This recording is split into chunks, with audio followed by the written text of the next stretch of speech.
Hello, नमस्कार, आदाब। मैं हूं मोहम्मद अहमद काज़मी, लेकर आया हूं आपका पसंदीदा कार्यक्रम आपके रूबरू। मीडिया स्टार वर्ल्ड लगातार बिल्कुल ग्राउंड जीरो से इंफॉर्मेशन आप तक पहुंचाने की कोशिश कर रहा है। मुसलसल खबरें, चाहे वो इजराइल से हों, ईरान से हों, लेबनान से या यमन से, इराक से, हर तरफ से खबरें वहां की सोर्स से उठा करके आप तक पहुंचाई जाती हैं। और जिस खबर पर शक भी होता है वो भी आपको बता दिया जाता है। आज एक बार फिर मैं ईरान के मुकद्दस शहर में नज़र अब्बास रिजवी साहब से बात कर रहा हूँ। नज़र अब्बास साहब तकरीबन 10 साल से ईरान में हैं और आपको याद होगा पिछले कुछ हफ्तों में उन्होंने मीनाब स्कूल से रिपोर्ट हमें भेजी थी, वो हमने आपके सामने रखी। उसके बाद किस्म आइलैंड से और खुद हॉर्मुज जो आइलैंड है वहाँ से भी रिपोर्ट्स दी थी जो आप लोगों ने काफ़ी पसंद की हैं। नज़र अब्बास साहब बहुत ही गहराई से मालूमात रखते हैं, बहुत ही बेबाक अंदाज में अपना तज्जिया रखते हैं। आज हमें बहुत उम्मीद है बहुत सी इंफॉर्मेशन आपको मिलेगी और वो इंफॉर्मेशन जो आपको कहीं और मीडिया में नहीं मिलेगी, खास तौर पर जो वेस्टर्न मीडिया है और हमारा भारत का गोदी मीडिया, वो तो तकरीबन पूरी तरह से नेतन्याहू और ट्रंप की गोद में बैठा हुआ है। जो कुछ वो चाहते हैं वही खबरें चलाई जाती हैं। लेकिन हम जैसे लोग हैं जो आपको सही इंफॉर्मेशन पहुंचा रहे हैं ताकि आप प्रोपेगेंडे का शिकार ना हो। आज मैं सीधे नजर अब्बास साहब से ये जानना चाहूंगा कि एक हफ्ते के अंदर दूसरी बार ईरान ने अमेरिका के फौजी अड्डों को बहरीन और कुवैत में निशाना बनाया है जवाबी कार्रवाई के तौर पर। दूसरी तरफ खबर आ रही है कि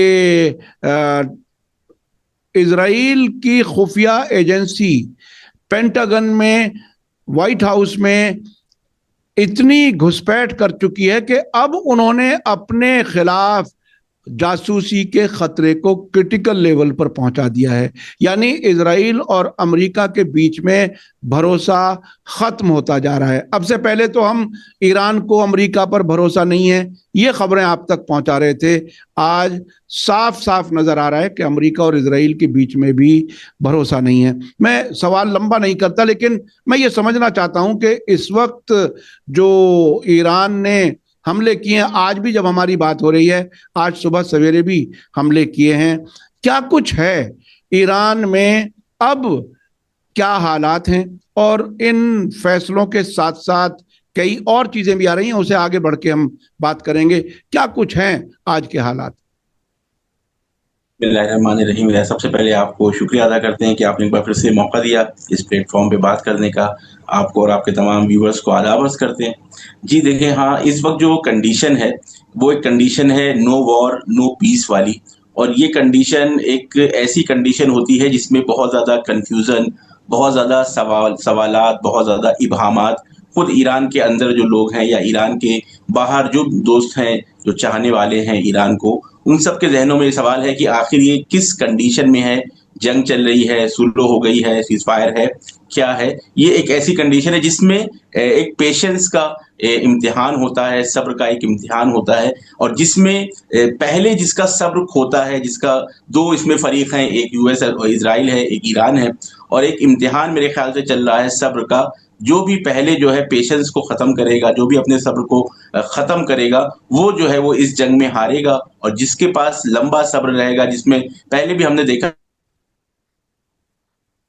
ईरान की इस बारे में तारीफ भी हुई है, पूरे इंटरनेशनल जो एक्सपर्ट्स हैं उन्होंने कहा है कि जो स्ट्रेटेजिक पेशेंस ईरान का रहा है वो बहुत ही काबिल तारीफ रहा है। तो इसी स्टेटस को आगे खींचना चाह रहा है यूएस। ट्रंप ने भी, आपने देखा होगा, जो पहला बयान दिया था, पिछला बयान आया था कि स्टेट ऑफ हुर्मुज़ ना खुले, इसी स्टेट में हम जो है सितंबर तक रह सकते हैं, हमें कोई खास फर्क नहीं पड़ रहा है, हम ब्लॉकेड लगाए रहेंगे। लेकिन बीच बीच में जो होती है, जो अभी आज सुबह की जो ये वारदात हुई, जो मैं इसको वारदात कहूंगा, सुबह ये जो फायरिंग हुई और जिस तरह से अटैक किया कुवैत के ऊपर, बहरीन के ऊपर, इसको समझने के लिए ये हर बार यूएस एक कोशिश करता है कुछ दिनों के बाद कि ये कोशिश की जाए कि कुछ टैंकर्स को दबे छुपे जो है वो स्ट्रेट ऑफ हुर्मुज़ से गुजारा जाए और चेक किया जाए कि ईरान की कितनी आमादगी है, ईरान का कितना कंट्रोल है स्ट्रेट ऑफ हॉर्मुज़ के ऊपर। तो मुझे लगता है कि एक टेस्ट करने की कोशिश होती है, और जब भी ऐसा होता है, आज रात भी, यानी आज जो रात बीत गई है, सुबह तड़के अगर हम कह लें, कुछ टैंकर्स को बाहर निकालने की कोशिश की। मेरे ख्याल से 2 टैंकर्स थे, ईरान ने उनको रोका, उनको वार्निंग दी कि आप बिना जो है वो हमारे कोऑर्डिनेशन के नहीं निकल सकते हैं, आपको परमिशन नहीं है निकलने की।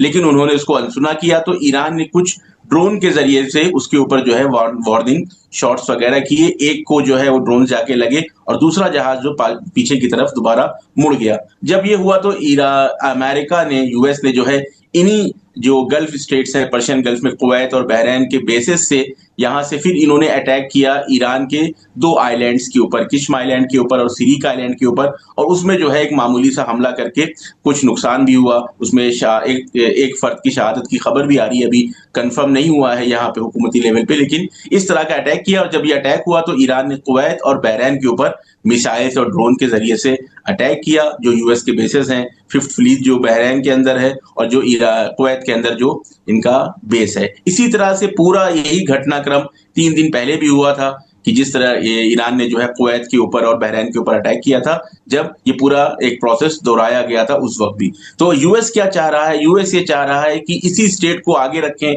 हम कोशिश करते रहें ईरान की आमादगी की टेस्टिंग करते रहें कि ईरान कितना आमादा है, ईरान का कितना कंट्रोल है। साथ ही साथ एक बहुत अहम चीज जो यूएस चाह रहा है, और मेरे ख्याल से अब सारा जो उनका जो कहते हैं सारे कार्ड्स उनके खत्म हो चुके हैं, बस एक कार्ड उनके पास बचा है और उसी की उम्मीद में है कि किसी तरीके से, आपको पता है और सारे आपके व्यूअर्स भी इस बात को जानते हैं कि 3 महीने से ज्यादा हो गया है, ईरान की जो आवाम है, ईरान की जो जनता है, वो रोज रात सड़कों पे रहती है। शायद दुनिया में अब ये खबर एक ब्रेकिंग न्यूज के तौर पे नहीं रहे, लेकिन ईरान के अंदर रोज रात में जो है एक नेशनल इवेंट की तरह जो है पूरे 2-3 घंटे 4 घंटे तक लोग, कुछ लोग तो पूरी रात जो है वो चौराहों पे रहते हैं।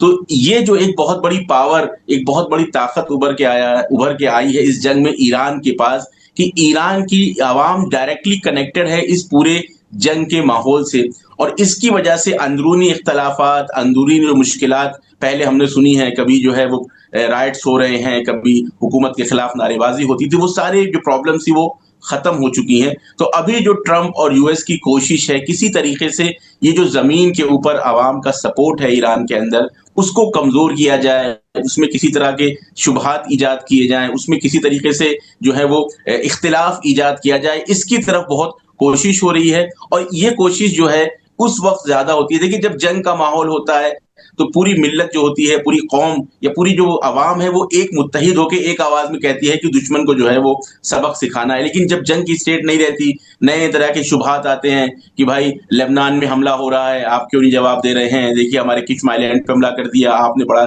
जवाब क्यों नहीं किया। इस तरह के अंदरूनी इख्तिलाफात की कोशिश में लगा है यूएस। लेकिन अल्हम्दुलिल्लाह ये वाकई एक बहुत बड़ी कामयाबी है ईरान की, कि ईरान के अंदर इस वक्त इख्तिलाफ की कोई भी आवाज जो है वो नहीं उठ रही है।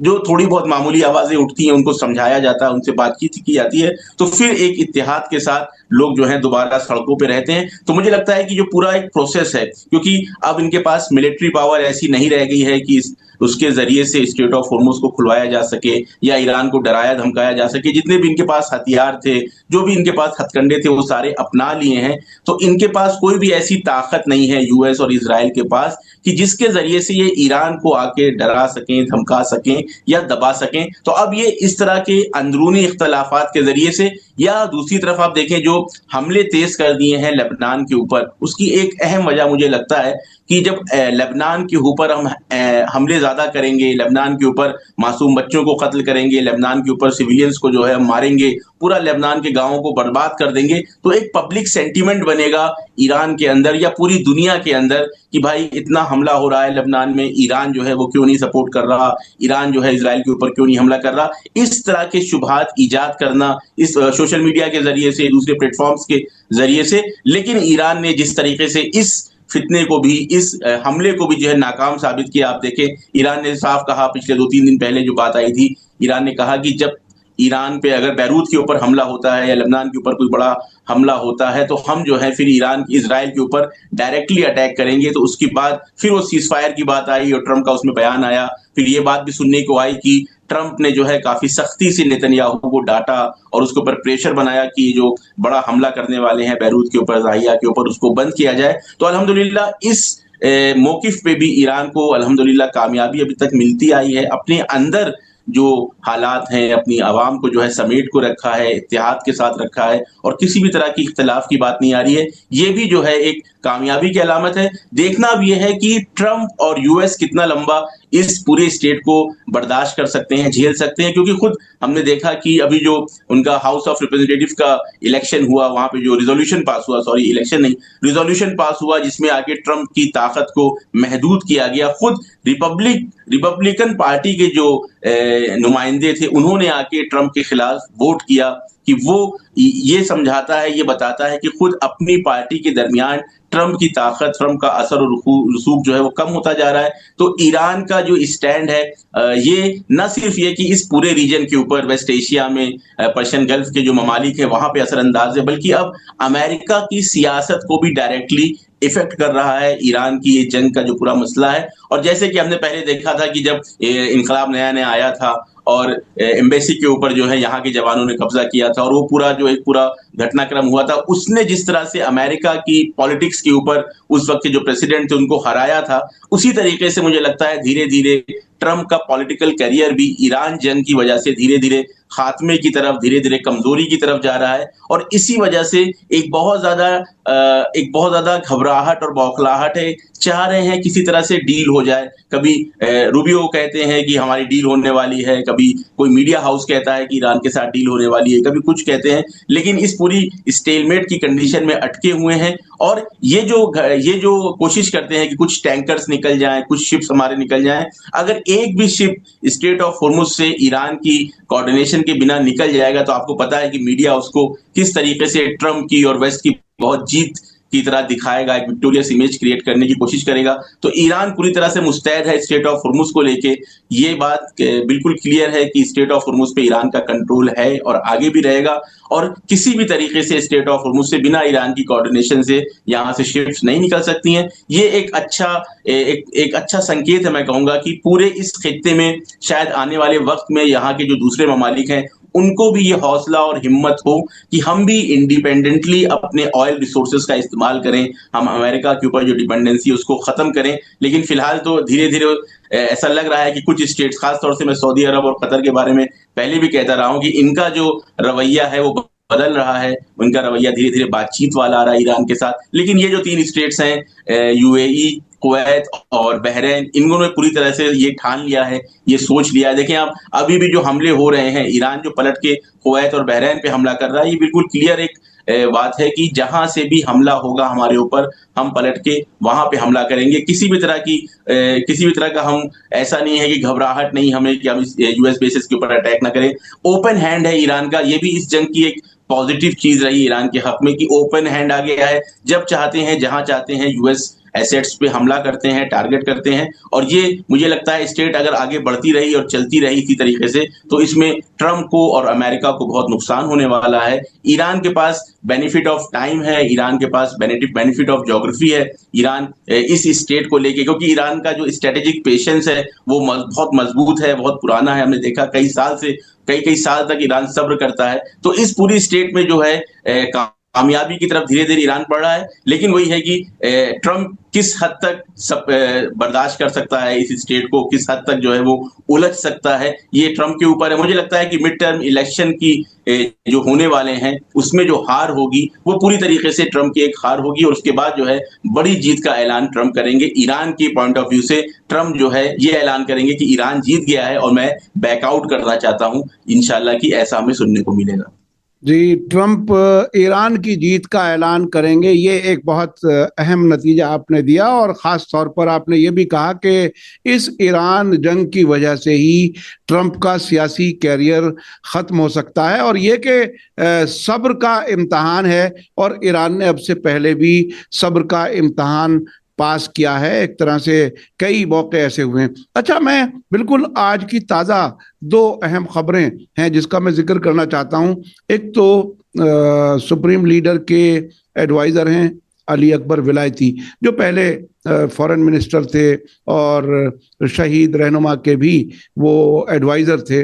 तो उन्होंने कहा है कि ईरान की ताकत जो है उसने इलाके का स्ट्रेटेजिक नक्शा बदल दिया है। दूसरे एडवाइज़र हैं आयतुल्लाह मुश्तबा खामेनाई के मोहसिन रज़ाई। उनका भी एक बयान सामने आया है।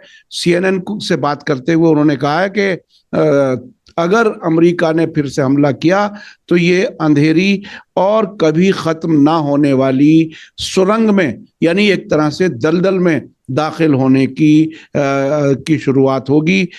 क्या कभी कभी इस किस्म ईरान से आने वाले लोग, कभी कभी किसी से मुलाकात हो जाती है तो मैं नाम नहीं लूंगा, एक साहब ने मुझे कल ही कहा कि भाई आप तो बिल्कुल ईरान को जिता के ही मानेंगे ऐसा लगता है। तो मैंने कहा हाँ, ईरान के अंदर ऐसे बहुत से लोग हैं जिन्हें अब भी इस नेमत का एहसास नहीं है जो उन्हें मिली है इस्लामी इनकलाब के नतीजे में। और मैंने ये बात उनसे तो नहीं कही, लेकिन मैंने महसूस किया कि पैगंबर सल्लल्लाहु अलैहि वसल्लम के मक्का में आने पर भी बहुत लोगों को शक शुबा था।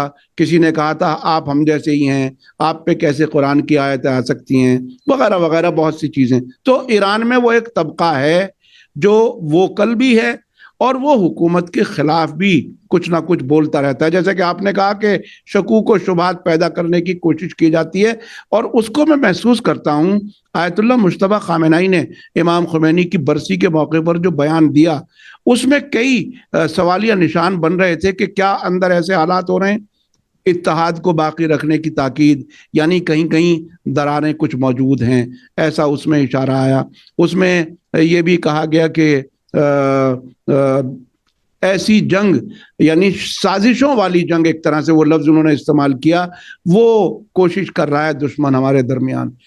क्या कुछ हैं अंदर के हालात, हमारे दर्शक जानना चाहते हैं। और हम ईरान से जाहिर है बहुत पूरी दुनिया उम्मीद लगाए बैठी है। बहुत जो आज़ादी पसंद लोग हैं वो ये जानते हैं कि इस वक्त ईरान का जीतना, जीतते हुए आगे बढ़ना पूरी दुनिया की भलाई के लिए जरूरी है। क्या कुछ हैं अंदर के हालात?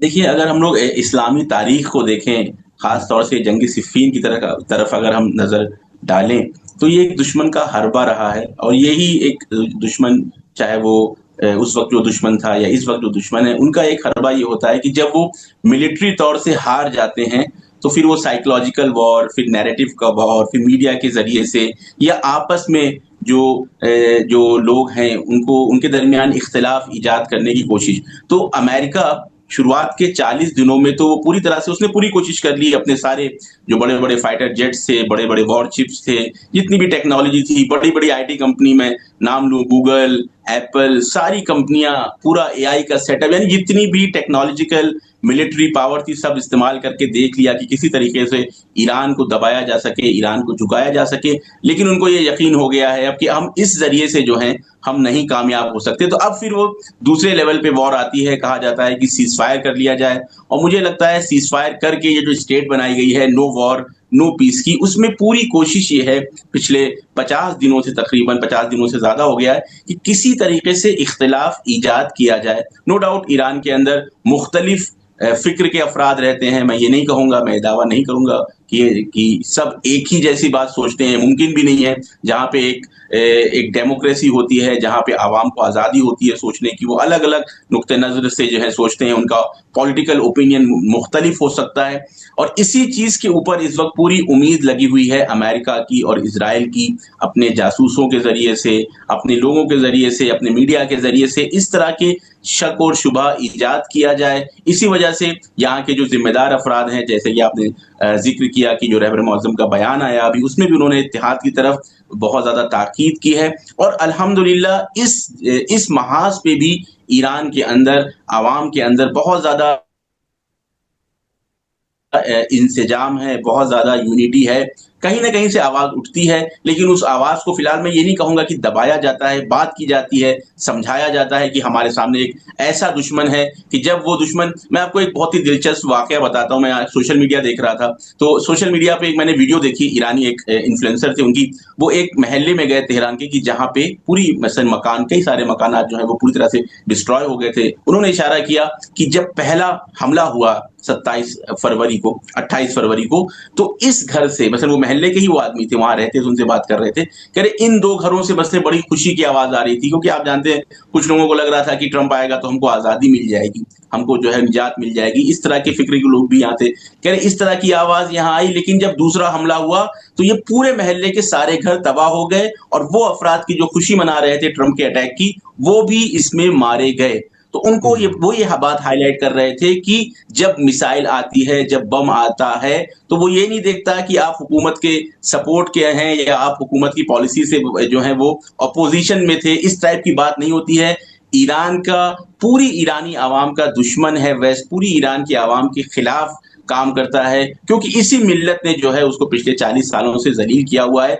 इस वजह से जो इत्तेहाद यहाँ पे जंग के बाद हुआ है, आप देखिए जो वीडियोस आती हैं, एक बहुत बड़ा तबका है जो ये बात कहता है कि ईरान के अंदर हिजाब और बेहिजाब जो खवातीन हैं उनके दरमियान बहुत ज्यादा इख्तलाफात हैं, या इस तरह की आइडियोलॉजिकल जो फर्क दिखाया जाता था, उसको भी आके इस पूरी जंग ने इस नैरेटिव को भी खत्म कर दिया। अगर आप वीडियोस देखें, खुद तेहरान के जो बड़े बड़े स्क्वायर्स हैं, चाहे वो इनकलाब स्क्वायर हो, चाहे वली अस्र स्क्वायर हो, तो हिजाब, जो हिजाबी खवातीन हैं, जो हिजाब में है, पूरी इस्लामी हिजाब में है, या वो खवातीन की जिनका हिजाब नाकिस है, या हत्ता वो खवातीन भी की जो हिजाब नहीं कर रही हैं, ऐसी तादाद भी खवातीन की वहां रहती हैं। तो सारी, एक तरह से हर फिक्र के लोग, हर नुक्ते नजर को मानने वाले लोग इस पूरी जंग में जो है वो यहाँ पे एक इत्तेहाद के साथ अपने मुल्क की हिफाजत के लिए अमेरिका के खिलाफ खड़े हैं। तो ये जो कोशिश ये है अमेरिका की किसी तरीके से दाखिल में आके इख्तलाफ किया जाए, फिलहाल उसको जो है वो कामयाबी नहीं मिल पा रही है। देखिए आपने बार बार ये बात भी सुनी होगी, आपके व्यूअर्स ने भी सुना होगा, कितनी बार ट्रंप ने कहा कि हमने कुर्दों को जो है वो हथियार दिए, लेकिन कुर्दों ने हथियार ईरानियों तक नहीं पहुंचाए। एक मुल्क का प्रेसिडेंट बार बार ओपनली कह रहा है कि हम दूसरे मुल्क के अंदर इनस्टेबिलिटी फैलाने के लिए हथियार देना चाह रहे थे, हथियार पहुंचाना चाह रहे थे, लेकिन वो हथियार जो है लोगों के हाथ तक उस मात्रा में, उस क्वांटिटी में नहीं पहुंचे जैसे अमेरिका चाह रहा था। तो पूरी तरह से क्लियर कोशिश ये है कि जब हम बाहर से हथियारों के जोर पे, मिसाइल्स के जोर पे, या फाइटर जेट्स के जोर के ऊपर जो है ईरान को नहीं दबा सके, तो अंदर से कोई ऐसा इख्तलाफ हो, अंदर से जनवरी के जैसा कोई रॉयट जैसी हालत बने, ताकि हम फिर जब अंदर से कमजोरी का एहसास होगा ईरान के अंदर जो है जो मुख्तलिफ ग्रुप्स हैं आपस में टकरा गए हैं, इनमें इख्तलाफ हो गया है, तो हम दोबारा एक हमला करेंगे और हमको जो जीत हासिल हो जाएगी। लेकिन मैं कहूंगा कि वाकई इसमें ईरान की जो लीडरशिप है, ईरान के जो जिम्मेदार अफराद हैं, चाहे वो हुकूमत हो, चाहे वो नेशनल सिक्योरिटी काउंसिल हो, चाहे वो पुलिस के अफराद हो, चाहे वो आर्मी हो, चाहे वो IRGC, इन सब ने बहुत ही अच्छे तरीके से इस अंदरूनी इख्तलाफ को भी नहीं होने दिया है।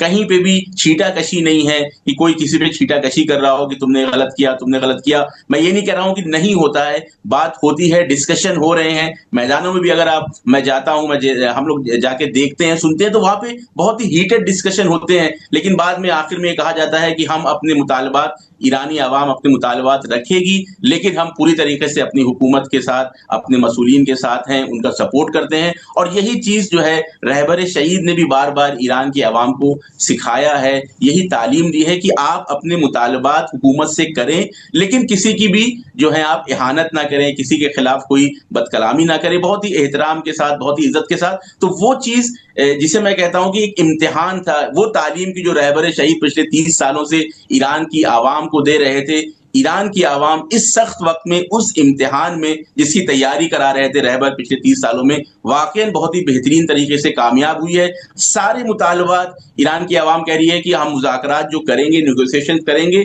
कहीं से भी कमजोरी का एहसास हमें नहीं कराना देना चाहिए, कहीं से भी हमें पीछे नहीं हटना है, कहीं भी आप प्रेशर में मत आइएगा। यानी जो इनकी टीम है मुज़ाकरात की, उनसे इनके मुतालबे होते हैं कि आप जो है कमजोरी का एहसास ना कराएं, आप पीछे ना हटें, आप ये ना समझें कि आवाम जो है हमारे साथ नहीं है। पूरे मुतालबात अपने रखती है, लेकिन बहुत ही अच्छी तरीके से, बहुत ही एहतराम के साथ, और इस चीज के साथ सपोर्ट के साथ कि हम पूरी तरीके से अपनी आईआरजीसी, अपनी फौज के साथ, आर्मी के साथ, हुकूमत के साथ हैं और ये वाक़ई मुझे लगता है पूरी दुनिया के लिए एक रोल मॉडल है। मुझे लगता है कि शायद इस तरीके से 90 दिन तक कई लाख लोगों का, बल्कि मैं कह सकता हूँ कई करोड़ लोग जो हैं सड़कों पे रोज रात आते हैं 90 दिनों तक। और मैं कल एक मौक़िफ़ में गया था यहाँ पे कल कुम के अंदर, तो मैंने बहुत नज़दीक से वो देखा। तेहरान भी हम गए थे, हमने आपको वो रिपोर्ट भी भेजी थी कि ज़्यादातर जो है ये मौक़िफ़्स हैं, ज़्यादातर बल्कि मैं कहूँ 95% जो ये मौक़िफ़्स हैं, ये मर्दूमी हैं। ये लोग खुद आते हैं, लगाते हैं, खुद इंतज़ाम करते हैं। ऐसा नहीं है कि गवर्नमेंट आके इनको पैसे दे रही है या गवर्नमेंट की तरफ से ये मौक़िफ़्स लग रहे हों। पब्लिक आती है, खुद से खर्चा करती है, खुद से चाय, पानी का इंतज़ाम, माइक का इंतज़ाम, लाइट का इंतज़ाम खुद ही बयान करते हैं। वो इलाके की जहाँ पे आवाम कम है, जहाँ पे लोग रहते कम हैं, गुज़रने का रास्ता है, वहाँ से भी लोग अपने-अपने घरों के बाहर खड़े होके रात में कोई माइक लगाते हैं, तराने लगा के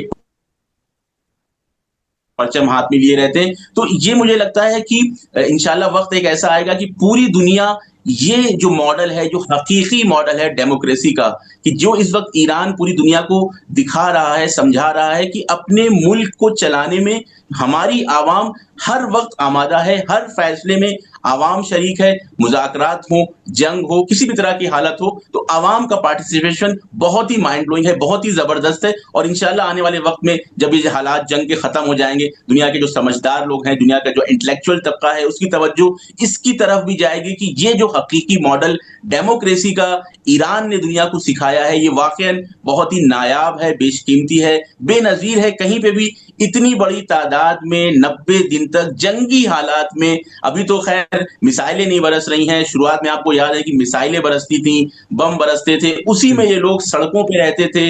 रमज़ान इसी में गुज़रा, इसी में ईद गुज़री, इसी में बकरीद गुज़री, इसी में ईद गदीर गुज़री और इंशाल्लाह 10 दिन के बाद जब मुहर्रम का माहौल होगा, मुझे लगता है मुहर्रम के बाद ये एक नेक्स्ट लेवल में ये तज़ाहुरात, ये जो रैलीज़ हैं, इनके अंदर जो जोश आने वाला है, तो ये बहुत ही बेहतरीन तरीके से ईरान के अंदर आवाम का जो रोल रहा इस पूरी जंग में, ये बेनज़ीर है और इसको तारीख में याद किया जाएगा, लिखा जाएगा। न सिर्फ ये कि वो जो जवान थे यहाँ के फ़ौज के, जो शहादतें दे रहे थे, कोशिशें कर रहे थे कि अमेरिका को नाकाम किया जाए, बल्कि अवाम भी पूरी तरीके से, इसीलिए बार-बार ये जो नारा है कि मैदान बशुमा, यानी फ़ौज के हवाले है मैदान जंग का, और खियाबान व माँ, यानी खियाबान जो है वो हमारे है, हम यहाँ की ज़िम्मेदारी सँभाल रहे हैं। तो मुझे लगता है कि ये एक बहुत ही बेहतरीन मॉडल ईरान ने पूरी दुनिया को दिखाया है, समझाया है। पब्लिक पार्टिसिपेशन से लेके यहाँ पे जो पूरी फ़ौजी पार्टिसिपेशन है या डिप्लोमेसी की जो टीम है या जो ज़िम्मेदार अफ़राद हैं, सबने इसमें अपना बहुत ही पॉज़िटिव रोल प्ले किया है और अल्हम्दुलिल्लाह अभी तक यहाँ पे पूरी यूनिटी और इत्तेहाद के साथ इस पूरे मार्के को फ़तह कर रहे हैं ये लोग। वाक़ईन बहुत ही अहम बात आपने की कि डेमोक्रेसी का ये रुख सिर्फ ईरान में नजर आया। आमतौर पर बहुत से मुल्कों में डेमोक्रेसी है, इलेक्शन जीतने के बाद आवाम तक पहुंचते भी नहीं, और इलेक्शन जीतने में भी वोटिंग मशीन और ईवीएम वगैरह की धांधलेबाजी, हमारे यहाँ तो हिंदुस्तान में बहुत से सबूत सामने आए हैं। और जब हुकूमत बन जाए उसके बाद तो पुलिस के डंडे बरसते हैं। आज भी जब हमारी आपकी बात हो रही है तो वो जो एक पार्टी बनी है कॉकरोच, भारतीय कॉकरोच पार्टी, उसका अभी प्रोटेस्ट हो रहा है। और वो जो विदेश में बैठा हुआ शख्स था जिसने शुरुआत की थी, उसने हिम्मत की और वो भारत पहुंचा। लेकिन अवाम सड़कों पर हैं, ईरान की अवाम जो जंग में हुकूमत और फौज के साथ खड़ी हैं। अच्छा, अब हमारे पास जरा वक्त कम होता जा रहा है। मैं थोड़ा दर्शकों को एक और बात याद दिला दूं। दर्जनों टेलीविजन चैनल और रेडियो अमेरिका और वेस्टर्न मुल्कों की फंडिंग से ईरान के खिलाफ चलते हैं। मैंने खुद अपनी आंखों से रादियो फरदा लंदन से कैसे काम करता है उसे मैंने खुद नजदीक से देखा, उसके किसी अहम आदमी को। तो ऐसी हालत में जब मुल्क में बीम किए जाते हों मुखालिफ टेलीविजन और रेडियो, और आजकल तो वेबसाइटों का भी ज़माना है, ईरान इंटरनेशनल दुनिया जानती है कि सऊदी अरब फंडिंग करता है, ऐसी हालात में बहस होना, इख्तलाफात कहीं कहीं नजर आने, वो एक नेचुरल सी बात है। अब मैं चलना चाहता हूँ लेबनान वाले फ्रंट पर। देखिए, अभी तक ईरान ने जंगबंदी के लिए यानी समझौते के लिए ईरान अमेरिका के साथ लेबनान की शर्त बहुत वोकल अंदाज में खुल करके रखी है। और अब उनके प्रेसिडेंट ने इजराइल और अमेरिका के इशारे पे ये कह दिया कि लेबनान को बार्गेनिंग चिप के तौर पर ईरान इस्तेमाल कर रहा है, यानी मिसयूज कर रहा है, गलत इस्तेमाल कर रहा है। लेकिन गाजा के सिलसिले में पिछले कुछ दिनों में जिक्र साथ साथ आया। बहुत से लोगों के जहन में ये सवाल है, क्या जितना संजीदा ईरान हिजबुल्लाह को बचाने में है, अगर उनकी नज़र से देखा जाए, क्या उतना ही संजीदा हमास को और फिलिस्तीनियों को बचाने में भी रहेगा? गाजा भी क्या इसमें शामिल रहेगा? क्या कुछ है, क्या क्या कहा जा रहा है वहां पर? देखिए, ईरान ने जो बात पाकिस्तान में जो नेगोशिएशन शुरू हुई थी उस वक्त से उन्होंने ये शर्तें रखी थी। जो 10 अहम शर्तें हैं उसमें एक शर्त यह है कि पूरे इस रीजन के अंदर, जिसे जिन्हें मुकावमत एक्सिस ऑफ रेजिस्टेंस कहा जाता है, इन सारे महाजात पे जो है वो जंग रुकनी चाहिए। और बार बार जो एक्सप्लिसिटली जो है लेबनान का नाम लिया जाता है, वो इसकी वजह यह है कि लेबनान के साथ जंग चल रही है, हिजबुल्लाह के साथ जंग चल रही है। गाजा के अंदर जो है वो सो कॉल्ड सीजफायर है, एक तरह से उस तरह से तबाही नहीं हो रही है जिस तरह से पहले करी जा रही थी। हालांकि ईद के दिन से लेकर हर दिन वहां तकरीबन कोई ना कोई हमला होता है, लोग शहीद किए जाते हैं, लेकिन क्योंकि एक्सप्लिसिटली लेबनान का नाम लिया जाता है तो ये शक और शुबह ईजाद किया जाता है। मैं इससे पहले कि इसको जवाब दूं, मैं एक बात आपके चैनल के माध्यम से, मीडियम से कहना चाहता हूं कि हमारे जो वो अफराद, वो दोस्तान हमारे की जो बहुत ज्यादा जो है केयर करते हैं, बहुत ज्यादा शुभचिंतक हैं मुकावमत के, ईरान के, हिजबुल्लाह के, हमास के, उनकी एक नेचुरल एक उनके अंदर एक ख्यालात ये आता है, ये शुबह ईजाद होता है कि भाई ये काम हुआ तो इसका रिस्पॉन्स ये क्यों नहीं किया गया। मसलन लेबनान के अंदर लोग शहीद हो रहे हैं तो ईरान ने हमला क्यों नहीं किया, गाजा में लोग शहीद हो रहे हैं तो ईरान ने कुछ क्यों नहीं किया। तो उनके ये हमें समझना चाहिए, धीरे धीरे हम लोग को इस तरफ थोड़ा सा समझदारी से इस चीज की तरफ चलना चाहिए कि ये एक जो है पूरा एक बड़ी जंग चल रही है एक्सिस ऑफ रेजिस्टेंस की, और एक्सिस ऑफ जो इविल है, इंपीरियलिज्म है उसको कहा जाए। रहबर शहीद ने बात कही थी कि ये वजूद की लड़ाई है, बातिल के लिए भी और हक के लिए भी, यानी ईरान और ईरान के जितने एलाइज हैं एक्सिस ऑफ रेजिस्टेंस में, उनके भी वजूद की लड़ाई है, और इजराइल और अमेरिका और अमेरिकन हेजेमनी के लिए भी ये वजूद की लड़ाई है। तो ये बहुत बड़ा कैनवस में ये जंग चल रही है। ऐसा नहीं है कि ये किसी दो महल्ले के झगड़े हैं या दो शहरों के झगड़े हैं या दो सिर्फ मुल्क के झगड़े हैं, बल्कि यहाँ पे दो आइडियोलॉजी, आप कह सकते हैं दो सिविलाइजेशन का एक जंग चल रही है। और इसमें आके बड़े पैमाने पे प्लानिंग, बड़े पैमाने पे सोच विचार के काम करने की जरूरत होती है। रिएक्शन नहीं है, जैसे हमारे किसी दोस्त को मार दिया तो हम भी जाके अब उसके महल्ले में उसको मार देंगे, ये वैसे जो है वो महल्ले वाली झगड़ा, लड़ाई और गुंडागर्दी वाला मामला नहीं है। तो इस वजह से हमें थोड़ा सा इसमें बहुत ही पेशेंस के साथ, सब्र के साथ समझना चाहिए कि वो लोग, वो अफराद जिन्होंने अमेरिकन हेजिमनी को खत्म कर दिया, मैं ये नहीं कह रहा हूं कि कर देगी, मैं कह रहा हूं खत्म कर दिया, जिन्होंने वो हिजबुल्लाह जिसने इजराइल को बर्बाद कर दिया, जिसने इजराइल की जो पूरी हेजिमनी थी उसको बर्बाद कर दिया अपने ड्रोन्स के जरिए से, अपनी मिसाइल्स के जरिए से। मैं और यह कहूं कि वो हमास की जिन्होंने इजराइल की इंटेलिजेंस सुप्रीमेसी को बर्बाद किया अक्टूबर 2023 में, हमें ये समझना चाहिए कि ये लोग बहुत समझदार लोग हैं, ये लोग बहुत ज्यादा चीजों को देखने वाले, बहुत सारी ऐसी खबरें हैं कि जो हमारे पास नहीं होती, हत्ता मेरे पास, आपके पास, या जितने लोग भी जंग को करीब से फॉलो कर रहे हैं, अंदर की खबरें नहीं होती हैं। तो डिसीजन मेकिंग में हम लोगों को वो थोड़ा सा भरोसा करने की, मैं खास उन लोग से कह रहा हूं कि जो शुभचिंतक हैं, मैं जो बहुत ज्यादा केयर करते हैं, परेशान रहते हैं, उनके लिए कि आप थोड़ा सा जो है भरोसा करें, थोड़ा सा यकीन रखें कि ये लोग जो डिसीजन ले रहे हैं सही डिसीजन ले रहे हैं, और इसी डिसीजन पॉलिसी के जरिए से ही इन्होंने अमेरिका और इजराइल को जो है हराया है।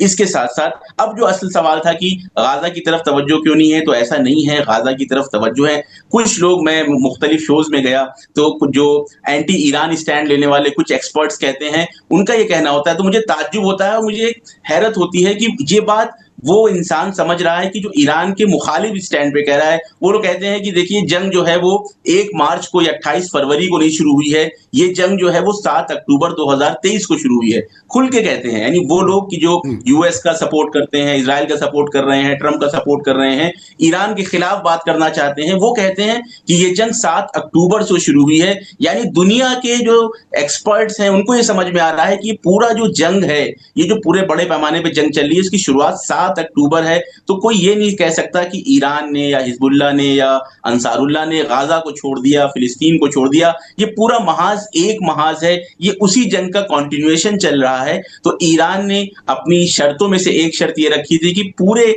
ये जो जिब्हे मुकावमत है, जहाँ-जहाँ पे भी जंग है, वो सारी जंग खत्म होनी चाहिए। उसमें गाज़ा भी शामिल है, उसमें यमन भी शामिल है, उसमें इराक भी शामिल है, उसमें सीरिया भी शामिल है, उसमें लेबनान भी शामिल है। लेकिन क्योंकि लेबनान के ऊपर एक्सप्लिसिटली ज़्यादा हमले हो रहे हैं, ज़्यादा लोगों ने वहाँ शहादतें दी हैं। अगर हम परसेंटेज के हिसाब से निकालें, जितने लोग वहाँ शहीद हुए हैं, तो ईरान के शोहदा से बहुत ज़्यादा परसेंटेज वहाँ निकलेगी। 1/4 लोग जो हैं वो डिस्प्लेस हुए हैं, 1/5 लेबनान के ऊपर, जैसा कि आज आगा अरागची ने भी वो ट्वीट किया है। इतने यानी 20% लेबनान के ऊपर इस वक़्त दुश्मन का कब्ज़ा है। तो इस वजह से लेबनान को हाइलाइट किया जा रहा है, नाम लेके कि भाई जब तक लेबनान में सीज़फायर सही मानों में नहीं होगी, हम किसी भी तरह का समझौता या किसी तरह का जो डील आपके साथ नहीं करेंगे। ये बिल्कुल क्लियर स्टैंड है ईरान का। साथ ही साथ गाज़ा के लिए भी ईरान वैसे ही ख़्याल रखता है, वैसे ही केयर करता है जिस तरीके से लेबनान और हिज़्बुल्लाह के लिए करता है। और इस चीज़ की सबसे बड़ी दलील ये है कि जंग के दौरान ही हमास के ऑफिशियल्स जो हैं वो ईरान की हिमायत में जो है पैगाम देते हैं, चाहे वो पीआईए हो, चाहे हमास हो। और कभी भी हमने खुद हमास के जो अफराद हैं या कभी किसी फिलिस्तीनी से हमने ये नहीं सुना कि ईरान ने हमें तन्हा छोड़ दिया या ईरान ने हमें भुला दिया है, बल्कि वो बार-बार इस चीज़ की तारीफ़ करते हैं कि ईरान ने हमारा सपोर्ट किया है, हर तरह से हमारी हिमायत करी है। तो ये जो शुबहा है, इस शुबहे को जो है इसकी कोई असास नहीं है कि गाज़ा को छोड़ दिया और लेबनान को ले लिया। साथ ही साथ वो जो अभी वहाँ के जो प्रेसिडेंट हैं ऑन साहब, उन्होंने जो बयान दिया बहुत ही अनफॉर्च्यूनेट है और वाक़ई शर्मनाक है उनका बयान कि दुश्मन लगातार उनके वहाँ हमला कर रहा है, बिल्डिंगें गिरा रहा है, बच्चों को कत्ल कर रहा है, फैमिलीज़ को कत्ल कर दे रहा है। हत्ता आज मैंने खबर देखी कि लेबनानी आर्मी के एक ब्रिगेडियर को उन्होंने आके शहीद किया, लेकिन इतना हिम्मत नहीं है उनके कि वो इज़राइल के खिलाफ कुछ बोल सकें, यूएस से शिकायत करते कि इज़राइल के ऊपर कंट्रोल करें, बल्कि वो यूएस और इज़राइल के कहने पे ईरान को आके तंज़ कर रहे हैं, ईरान के ऊपर वो कमेंटबाज़ी कर रहे हैं। तो ये कमज़ोरी की अलामत है। ये समझ में आता है कि सियासी जो मौक़िफ़ है लेबनान की हुकूमत का, वो बिल्कुल गलत है। वो इसी तरीके से धोखा खाएँगे जिस तरह से सद्दाम हुसैन एक ज़माने में बहुत ज़्यादा दोस्ती थी अमेरिका के साथ, गद्दाफ़ी एक ज़माने में दोस्त थे उनके। इसी तरीके से जिस तरह से सद्दाम को बाद में धोखा मिला, गद्दाफ़ी को धोखा मिला और मुख्तलिफ जो हुक्मरान रहे हैं, इसी तरीके से जो वहाँ के हुक्मरान हैं उनको भी समझ में आएगा कि अमेरिका, ये बात जो है एक मशहूर बात है कि अमेरिका की दुश्मनी तो जो है वो खतरनाक है, लेकिन अमेरिका की दोस्ती जो है वो उससे भी ज़्यादा खतरनाक है। तो ये बात का एहसास इनको जल्दी होगा। इसी वजह से ईरान ने स्टैंड बिल्कुल क्लियर लिया है कि हम लेबनान को जो है वो हिमायत करते हैं, लेबनान का सपोर्ट करते हैं, लेकिन हम किसी भी तरीके से लेबनान को जो है वो अपनी किसी चिप के तौर पे या किसी प्रॉक्सी के तौर पे नहीं देखते हैं। ये स्टैंड ईरान ने बहुत ही वाज़ेह तौर से बयान किया है, जिसको आगा अरागची के ट्वीट में देखा जा सकता है। बहुत बहुत शुक्रिया नज़र अब्बास रिजवी साहब। वक्त हमारे पास बिल्कुल ख़त्म हो रहा है, फिर हम आपसे जल्दी बात करेंगे। मैं अपने दर्शकों नाजरीन से कहूँगा आज का वीडियो आपको कैसा लगा कमेंट में ज़रूर लिखें और ज़्यादा से ज़्यादा लोगों तक शेयर करें। इसी के साथ मुझे दीजिए इजाज़त। धन्यवाद, शुक्रिया। जय भारत, जय हिंद। हमारे चैनल मीडिया स्टार वर्ल्ड को सब्सक्राइब कीजिए और बेल आइकॉन दबाइए ताकि हमारी हर नई वीडियो का नोटिफिकेशन आपको सीधे मिलता रहे। अगर आपको हमारी खबरें पसंद आती हैं तो उन्हें अपने व्हाट्सएप, इंस्टाग्राम, फेसबुक और ट्विटर अकाउंट्स पर शेयर करना ना भूलिए ताकि और लोग भी हकीकत से वाकिफ हो सकें।